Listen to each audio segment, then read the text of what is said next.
সোনামুড়া মহকুমা শাসকের কাছে বেশ কিছু গুরুত্বপূর্ণ দাবি নিয়ে ডেপুটেশন প্রদান করল সোনামুড়া কিষাণ কংগ্রেস। মঙ্গলবার জেলা কংগ্রেসের উদ্যোগে রেগার শ্রমিকদের বকেয়া আদায়, দুর্গাপুজোর আগে রেগার শ্রমিকদের অন্তত পক্ষে 10 দিন কাজ প্রদান করা, এই সমস্ত বিষয় নিয়ে ডেপুটেশন প্রদান করা হয়।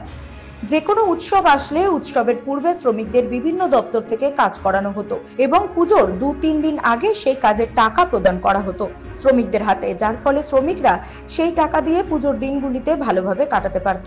কিন্তু বর্তমানে উৎসবের আগে কাজ না থাকায়, শ্রমিকদের পকেটে উৎসবের মুখে টাকা না থাকায় অনেকটাই নিরাশ হয়ে পড়েন শ্রমিকেরা। তাই জেলা কংগ্রেসের সহযোগিতায় সোনামুড়া কিষাণ কংগ্রেসের তরফ থেকে সোনামুড়া মহকুমা শাসকের নিকট ডেপুটেশন দেওয়া হয়। কিষাণ কংগ্রেসের এই ডেপুটেশন যথার্থ যুক্তি রয়েছে বলে মনে করেন মহকুমা শাসক। আর এই ডেপুটেশনে উপস্থিত ছিলেন কিষাণ কংগ্রেসের স্টেট কোঅর্ডিনেটর আবু খায়ের সহ আরো অন্যান্য সদস্যরা।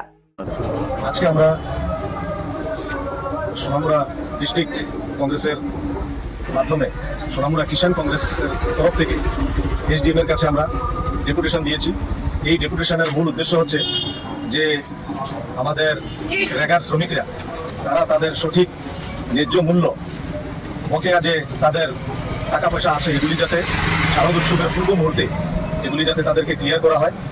আর দ্বিতীয় পয়েন্ট হচ্ছে দুর্গা উৎসবের পূর্বে আরো 10 দিন কাজ যাতে প্রদান করা হয়, যাতে এই পুজো সুন্দরভাবে পরিচালিত হয় এবং পাশাপাশি শ্রমজীবী, কৃষিজীবী এবং সমস্ত আমাদের মায়েরা, বোনেরা যারা গরিব অংশের মানুষ, তাদেরকে যাতে সুন্দরভাবে দুর্গাপূজা উপভোগ করতে পারে, এই বিষয়ে আমরা এসডিএম এর কাছে আমরা এই দাবি দাবা রেখেছি।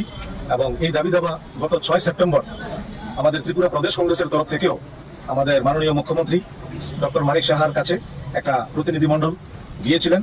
তখন জনহিতে, জনগণের স্বার্থে যে সমস্ত দাবি দাবা রাখা হয়েছে, এর মধ্যে আমাদের এই দুটো দাবিও ছিল।